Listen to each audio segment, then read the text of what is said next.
Data log of Terran Contact 2667, War Chief General Torlak.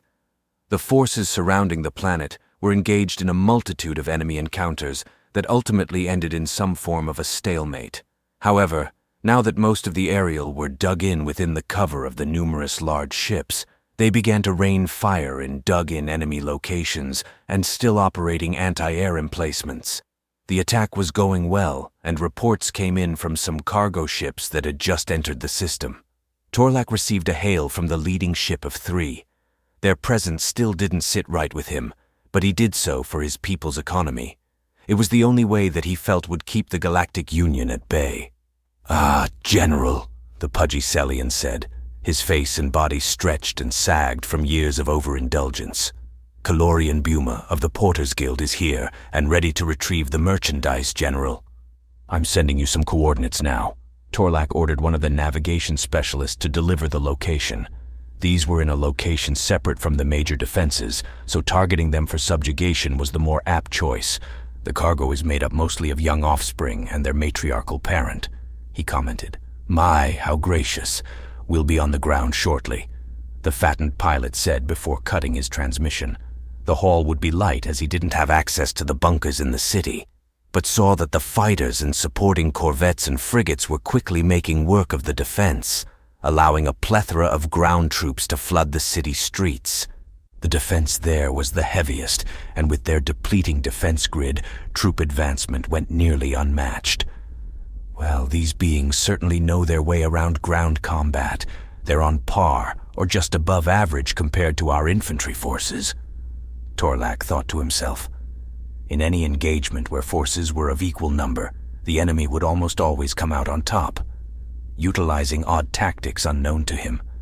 When any single Celian unit was entrenched, the enemy would fire upon them with utmost disregard for ammunition, while another smaller force would engage on the flanks, promptly neutralizing them. While amid chaos, they made order. There were more instances where unorthodox means of enemy tactics overwhelmed their opposition, leading to sometimes a decisive victory for the enemy. It was frustrating, but without an update to the training program, he opted that any force engaged in a toe-to-toe firefight retreat until they were granted reinforcements. That's right. He simply opted to overwhelm the enemy with ground forces that Torlak had plenty of. Much of the fights after that returned to his favor, and the enemy forces were quickly diminishing. Soon, he would have the planet. He looked at the previous point of interest, a compound deep within the hills that was designated a prime location to nab data right from under their noses. Several thoughts came to him regarding his enemy. They had gone by 2 names, Terran and Human. Those were the official terms, but he refused to acknowledge them. To him, it would make them more sentient and less of a foe that needs to be put down. It wouldn't help recruitment if they found out the enemy was like us. Homes, families, civilized. So it was simple. Just label them the enemy and that they exist to take our borders and slaughter their sons, daughters, and wives. He found it kept their minds right. We need these worlds. The farther we are from the Union, the better. Truly a shame, he thought once more, reflecting on the orders given to him by the War Council. "What is the status of our conquest?" he ordered. "We have control of 90% of the airspace, but the fighters are having a difficult time near the heart of the cities. We are picking up smaller signatures, but they fade as quickly as they appear. Beyond that, Chief General, our forces are steadily gaining ground," reported a simple crewman. "Good. What about our forces near the gas giant? I was aware that there were some facilities present whose primary focus was research.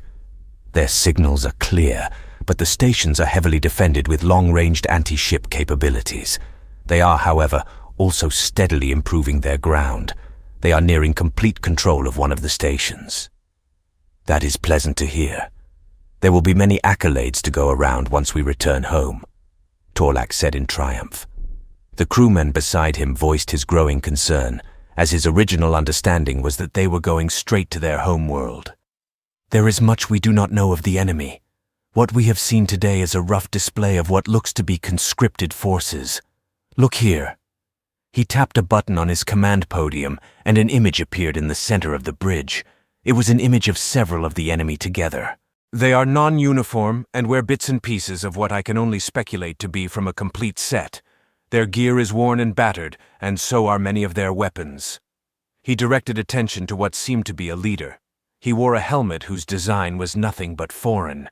A mask that covered his face, save for a portion that revealed the eyes, and a chest-mounted rig with 2 marks from one of their prototype plasma rifles, and his sleeves for what he thought to be a long-sleeved shirt rolled up the forearm.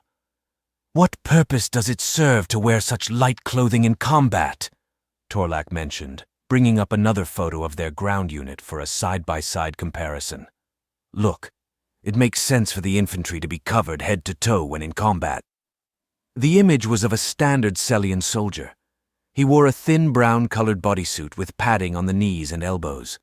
Contoured and rounded armor was placed on the chest, shoulders, thighs, and knees, which were all colored gray, all aspects that he was proud of for the infantry. This makes sense," Torlak finished, out of breath from his rant. He didn't know he would get so heated from just comparing the 2 soldiers and the gear they wore. "That's why I don't think what we are fighting are the true forces of our enemy," he said, comparing the photos once more. "Then I fear what their military can do," the previous crewman said, gaining acknowledgement from his peers. The general's rant didn't help when it seemingly supported or recognized that a normal human put up so much of a fight that they opted to just outnumber them. While the crew engaged in casual conversation, a call rang out for the general. "General!" It was Brallo. "How goes the assault on the compound?" "It fares well, but they have dug in. They repelled the initial force and made their way, locking us out. I have a team trying to breach the doors, but I fear the enemy may be planning a counterattack. We are keeping an eye on sensors, and will notify you of any developments." He replied when a memory regarding the earlier report came to mind. "That may very well be the case. We'll divert most resources your way. I need whatever is in that facility." Brallo bowed and cut the transmission. The resources diverted were corvettes and frigates that had completed their duty and escorted the cargo ships away. The skies over the compound were littered with layers of ships that stretched high into the lower atmosphere, his ship included. Minor reports still came in from the units in the cities, and their now singular corvette and frigate pair were now making their rounds through the homes and offices, occasionally engaging in urban warfare, something they were still not acquainted with, so their advance drastically slowed to a crawl. "Be ready to pull out the troops in the city. Once we breach the compound, we'll have little time to evacuate them all, ensure none leave are left behind." "Yes, General," replied the bridge crew. The redirected forces made their way to the perimeter of the compound when they received alarmed reports. The enemy had launched a counter-offensive, and many were held up down the road from the facility, trying to push through, which some did. The holo map focused on the field, and numerous indicators of the enemy flared in the surrounding area, and their fight began. While the facility existed within the heart of the surrounding mountains, there were plenty of plateaus and forests, starting at the base of the compound out into the wilderness. "How did we not notice them?" Torlak commanded. "We don't know. They just popped up from nowhere." "Send all available units. Ensure they do not breach our perimeter." The crew did as they ordered, and Torlak viewed the holo map as it displayed the battle in real time. Vehicles on 4 wheels raced the roadway, and a gun on top fired into his forces. They caught them off guard, but they had previously placed mines all along the roadway. This deterred the quickly advancing enemy and kept them from coming any closer. He noticed more signatures from the air, and they showed to be almost negligent. They were small troop transports that operated with primitive rotary blades slapped onto an engine. They approached from many of the blind spots, but as soon as they entered the central courtyard, they were targets for the mobile anti-air turrets. The initial clash was chaotic, but with the mix of weapon emplacements and their cover, Celian forces were fending off the new attackers. They tried to rush toward the mains doors that Brallo and his group, but they were repelled by a wall of bullets and plasma. Their sudden advance had worried Torlak for a moment, but when they were effectively suppressed, his worry subsided. He had more numbers and firepower compared to the enemy, and they were now on the backpedal, their forces slowly diminishing. "General!" A call rang out from the open line. We have gained access to the building, beginning our sweep. Hurry, we don't have long. I've got a terrible feeling, Torlak responded to the report. As they were close to eradicating the sudden attackers, alarms rang out and chaos overtook the bridge. The holo display, now encompassing the planet, showed several ships disappearing and their signals ceased to transmit. He tried to look for the assailant when they came into view. He expanded the map and found the enemy on top of them, rapidly descending the atmosphere. He felt stupefied by the sudden development. Words choked in his throat. Of the ships that remained, they were met with their likeness beside them. He zoomed on one particular pair of combatants. It was a medium-sized frigate. Its top hull sloped towards the sides, and the underbelly was a loose frame of decentralized compartments that housed a small hangar and some cannons. While on top of the hull, they had a series of dual-barreled cannons big enough for a rubber kickball. There were a total of 3 sets, and they were placed on the spine of the ship, with the bridge placed near the front of the ship. Their enemy was the opposite.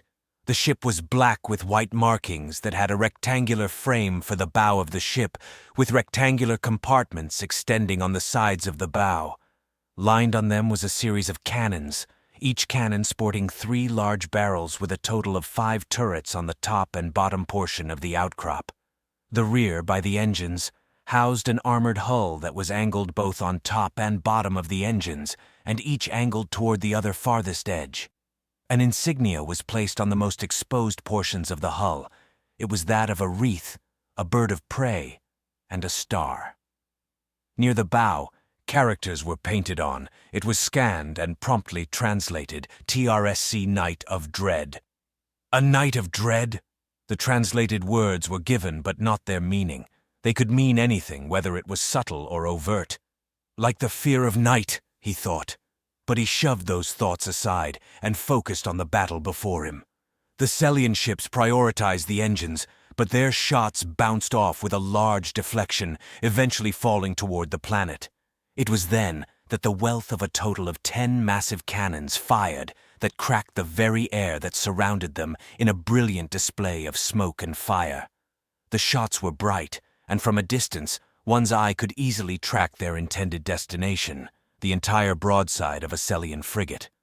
He thought the shields would hold, but it was actively releasing aircraft, and for that, they would have to drop shields momentarily. That was the moment they attacked. The hangar, subcompartment of the engines, and their dorsal guns were destroyed, and fires erupted from the exposed compartments, and the enemy ship continued to fire. The result was a large ship crashing towards the ground, smoke and fire alight. This occurred to many Celian ships almost simultaneously. Fear overcame his composed figure. "Get us out of here now, and get Commander Brallo on the communicator," he dictated. The ship fled with a handful of escorts, but they stayed behind to try and halt chasing enemies. He subsequently ordered a regroup of the forces around the planet. While some were able to answer the call, there were many engaged with the enemy. Troop transport ships made their route to the closest ships as the main fleet was departing, many ground units now stranded on an enemy planet. "This is Brallo," the call came through. "What is your situation? Do you have the information?" Torlak questioned desperately. "I have," Brallo said solemnly. "I apologize, but I was unable to pry any further. I have already sent what I could over a secure line. It's not much, but think of it as my final act. For Celia." "Brallo, what? Have you not seen the skies?" he said, prompting Torlak to view the compound one final time. "The skies have been forsaken here, and soldiers in coffins of steel assault the earth, and masters of death assault my troops." What Brallo described was precisely what he and the bridge crew were witnessing as they quickly fled the planet. Hundreds of individualized pods in the shape of an aerodynamically machined metal tear were shot out from a multitude of enemy ships.